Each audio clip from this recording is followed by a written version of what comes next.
Hey guys, it's Jen and I'm back with another video. Today I'm going to be talking about budgeting, and I'm doing a collab with YouTube Mommy Meetup, which is a Facebook group, and every day for the month of January there will be a new video posted about budgeting. So there's about 60 women in the group, so there will be tons of information about budgeting, saving, different systems, so you should check them out. I will link it below so you guys can see the videos. Today I'm going to share my budgeting system with you guys. So I've been using my current system for several years now. It works well for me. I have changed things up a little bit since November, but I'll talk about that in just a minute. But I want to show you guys my budgeting binder. Let me get you off the tripod and I will show you my binder. Okay, so here's my binder. It's just a regular binder, and I printed printables out from 30handmadedays.com, and there's just all kinds of paper, forms on here to help keep yourself accountable and to just have all of the information that you need at your fingertips. So when I open my binder, in the front pocket I have extra envelopes, I have mailing address labels, I keep bills in here that I don't get monthly statements for, like our trash bill. They just send a statement at the beginning of the year, and we just keep track of what we pay. And over here is a month at a glance. Now, I have used this for several years now, probably 3 years, and it's just a great system because you can just have everything on one page.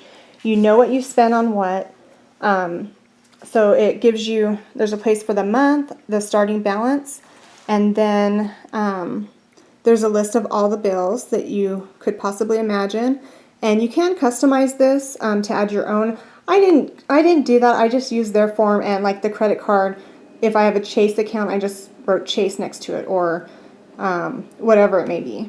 And then there's a spot for groceries, extras like medical expenses, or maybe you went to the movies and you want to write that expense down. That's there. There's a spot to track your savings, ending balance, and goals for next month. So I really enjoyed using this. There's also a page for outstanding debt, which you can put the name, the account number, and the amount owed. And just whenever I was using this, when the new bill came, I would just white out the amount owed and put the new total there, so it was always up to date. And it was really handy having the account numbers written down, because you would never have to search for the actual bill. It was always just right here. This is a year at a glance form, so every month at the end of the month you just put in your ending balance and what you've put out during the month. And then there's a sheet for tracking your savings.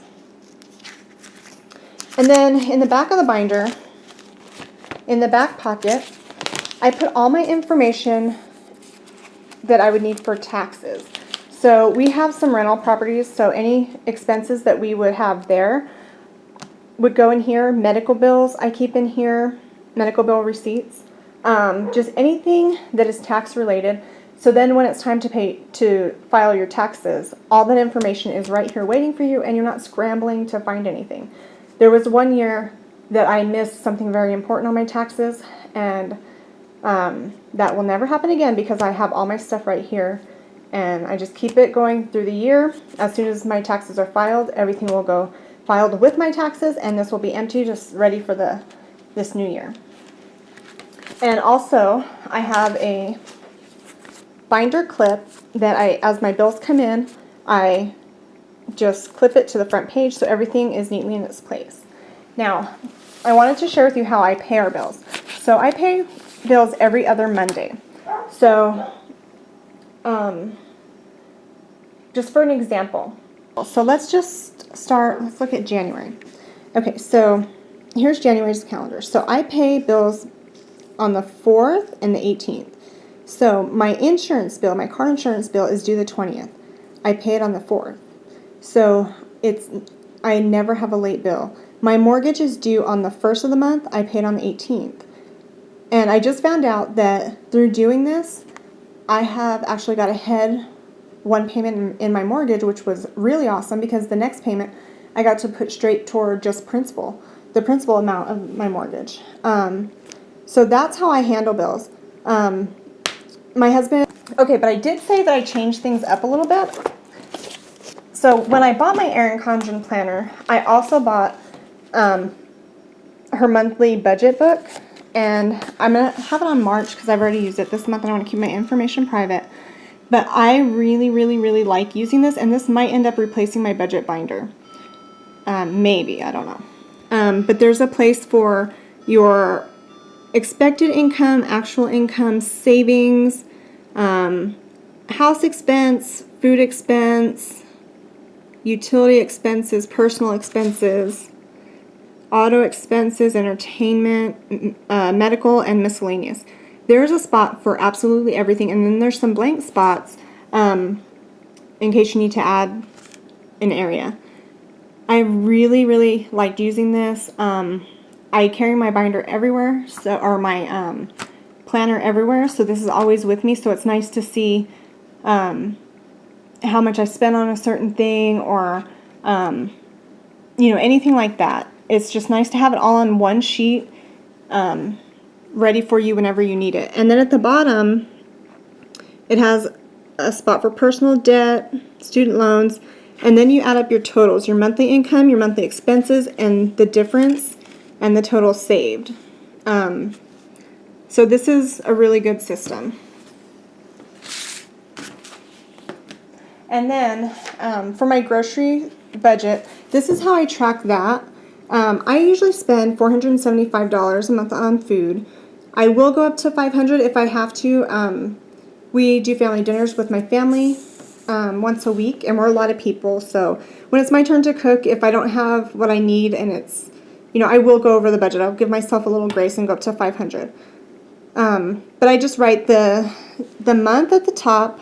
My budget is $475, and as I go to the store, I just subtract the amount. I've been to the store twice this month, and so I have a total of $416.28 left in my food budget.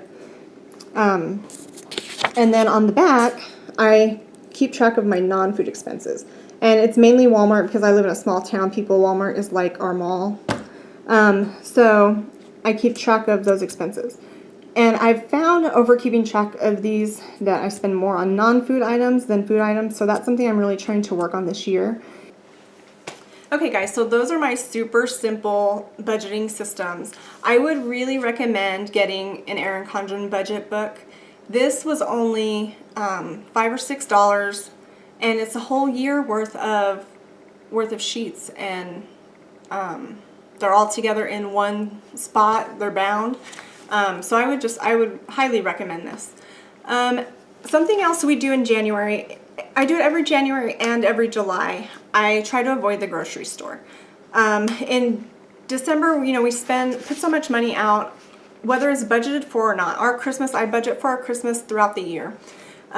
So it wasn't an added expense, but you still put so much money out on entertaining, gifts, traveling, what have you, that it's nice to rein back the spending. So in January, I try to avoid the grocery store. I use what I have on hand in my freezers and my pantry, and I will go to the store for like bread, milk, eggs, vegetables, stuff like that.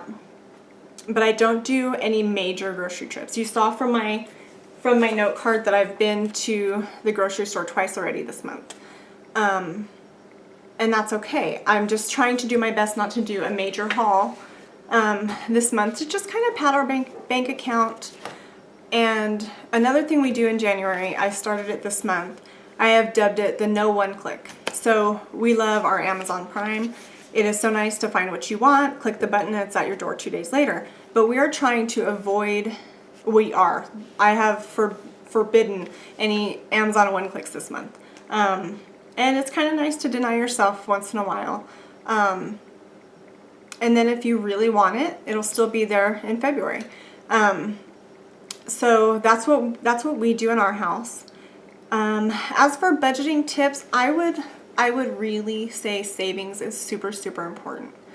Even if you're only able to save $5 a month, save the $5 a month, because it does add up, and it adds up quicker than you might think. And you never know when you're going to have that emergency or that job loss or anything like that. So I think having an emergency fund is way important.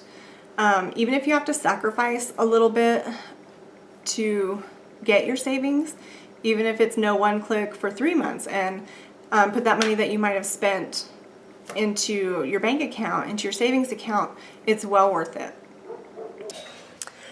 Okay guys, well that's all I have for you today. I hope you will watch the other ladies' videos. I will link them below so you can check them out. So I'll see you guys next time. Bye.